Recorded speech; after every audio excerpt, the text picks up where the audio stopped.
Hi friends, ಎಲ್ರಿಗೂ ನಮಸ್ತೆ. ಇವತ್ತಿನ ವಿಡಿಯೋದಲ್ಲಿ ನಾನು ಹಾಲಿನ ಪುಡಿಯಿಂದ ಬರ್ಫಿ ಹೇಗೆ ಮಾಡೋದು ಅಂತ ಹೇಳಿಕೊಡ್ತಾ ಇದ್ದೀನಿ.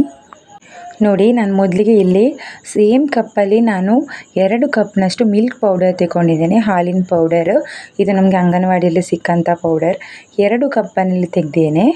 ಹಾಗೆ ಇದಕ್ಕೆ ಸಕ್ಕರೆ ನಾನು 4 ಚಮಚದಷ್ಟು ತೆಗೆದಷ್ಟೇ. ಯಾಕಂದರೆ ಹಾಲಿನ ಪುಡಿ ಸ್ವೀಟ್ ಇರುತ್ತಲ್ವ, ಹಾಗಾಗಿ ಓನ್ಲಿ 4 ಸ್ಪೂನಷ್ಟು ಮಾತ್ರ ತೆಗೆದದ್ದು. ಅದಕ್ಕೆ ಪೌಡರ್ ಮಾಡಿ ಹಾಕಿದ್ದೇನೆ. ಮೊದಲು 4 ಸ್ಪೂನ್ ಸಕ್ಕರೆ ಹಾಕಿ ಸ್ವಲ್ಪ ಏಲಕ್ಕಿ ಅದನ್ನು ಹಾಕಿ ಪೌಡರ್ ಮಾಡಬೇಕು. ಹಾಗೆ ಅದನ್ನು ಕೂಡ ಆ್ಯಡ್ ಮಾಡಬೇಕು. ಆಮೇಲೆ ಇದಕ್ಕೆ 1 ಕಪ್ನಷ್ಟು ಹಾಲು, ಇಷ್ಟನ್ನು ಹಾಕಿ ಚೆನ್ನಾಗಿ ಮಿಕ್ಸ್ ಮಾಡಬೇಕು.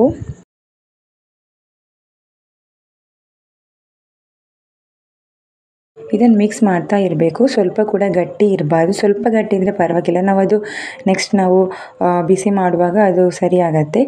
ದೊಡ್ಡ ದೊಡ್ಡ ಲಮ್ಸ್ ಏನು ಇರಬಾರ್ದು.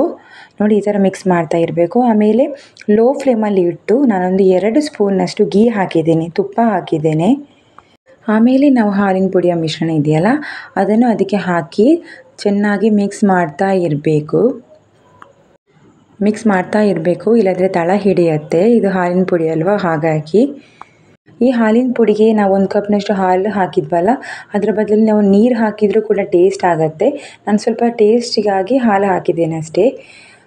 ಹಾಲು ಹಾಕಿದರೆ ಟೇಸ್ಟ್ ಚೆನ್ನಾಗಿರುತ್ತೆ ಅಂತ. ನಾವು ನೀರು ಹಾಕಿ ಕೂಡ ಮಾಡ್ಬೋದು. ನೋಡಿ, ಈ ಥರ ಮಿಕ್ಸ್ ಮಾಡ್ತಾ ಇರಬೇಕು. ತಳ ಹಿಡಿಬಾರ್ದು, ಹಾಗಾಗಿ ಮಿಕ್ಸ್ ಮಾಡ್ತಾ ಅದು ದಪ್ಪ ಆಗ್ತಾ ಬರುತ್ತೆ. ಇದು ಅಂಗನವಾಡಿಯಲ್ಲಿ ಸಿಕ್ಕಂಥ ಹಾಲಿನ ಪುಡಿ, ಹಾಗಾಗಿ ಒಂದೊಂದು ರೆಸಿಪಿ ಮಾಡುವ ಅಂತ ಟ್ರೈ ಮಾಡ್ತಾ ಇದ್ದೀನಿ. ನೋಡಿ, ಇದು ಈ ಥರ ನಾವು ಮಿಕ್ಸ್ ಮಾಡ್ತಾ ಇರಬೇಕು. ಆಗ ದಪ್ಪ ದಪ್ಪ ಆಗ್ತಾ ಬರ್ತದೆ. ನೀವು ಬೇಕಿದ್ದರೆ ಏಲಕ್ಕಿ ಪೌಡರ್ ಕೂಡ ಹಾಕ್ಬೋದು.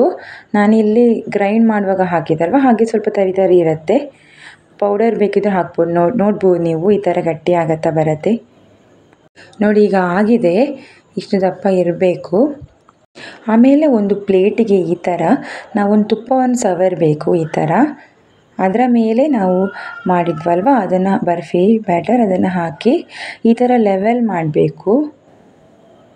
ನೀವು ನೋಡ್ಬೋದು, ನಮಗೆ ಎಷ್ಟು ದಪ್ಪ ಬೇಕೋ ಅಷ್ಟನ್ನು ಮಾಡ್ಬೋದು. ತುಂಬ ತೆಳು ಬೇಕಿದ್ರೆ ಸ್ವಲ್ಪ ಈ ಥರ ಪ್ರೆಸ್ ಮಾಡ್ತಾ ಇರಿ, ಇಲ್ಲದೆ ದಪ್ಪ ಬೇಕಿದ್ರೆ ಸ್ವಲ್ಪ ಮಾಡಿದರೆ ಆಯಿತು. ನೋಡಿ, ಈಗ ಆಗಿದೆ. ಇದು ಆಪ್ಷನಲ್. ಒಂದು 6ರಿಂದ 7 ಬಾದಾಮನ್ನು ನಾನು ಕಟ್ ಮಾಡಿ ಮೇಲಕ್ಕೆ ಹಾಕ್ತಾ ಇದ್ದೀನಿ. ಇದ್ರೆ ಹಾಕ್ಬೋದು, ಇಲ್ಲಾಂದರೆ ಸ್ಕಿಪ್ ಮಾಡಿ.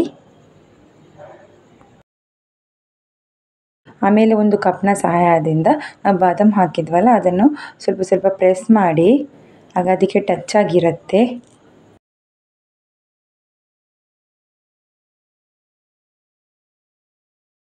ನೋಡಿ, ಈ ಥರ ನಾನು ತೋರಿಸ್ತಾ ಇದ್ದೀನಲ್ವಾ, ಹಾಗೆ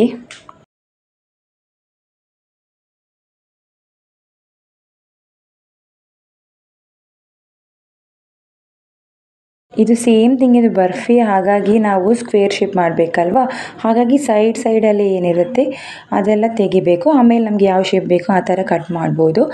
ಮತ್ತು ನಿಮಗೆ ರೌಂಡ್ ಶೇಪಲ್ಲಿ ಏನಾದರೂ ಬೇಕಿದ್ದರೆ ಸ್ವೀಟ್, ನಾವು ಆಗ ಮಾಡಿದ್ವಲ್ಲ ಸೇಮ್ ಪ್ರೊಸೀಜರ್, ಬಟ್ ನಾವು ರೌಂಡ್ ಶೇಪ್ ಮಾಡಿದರೆ ಆಯಿತು. ನೋಡಿ, ಈಗ ಆಗಿದೆ.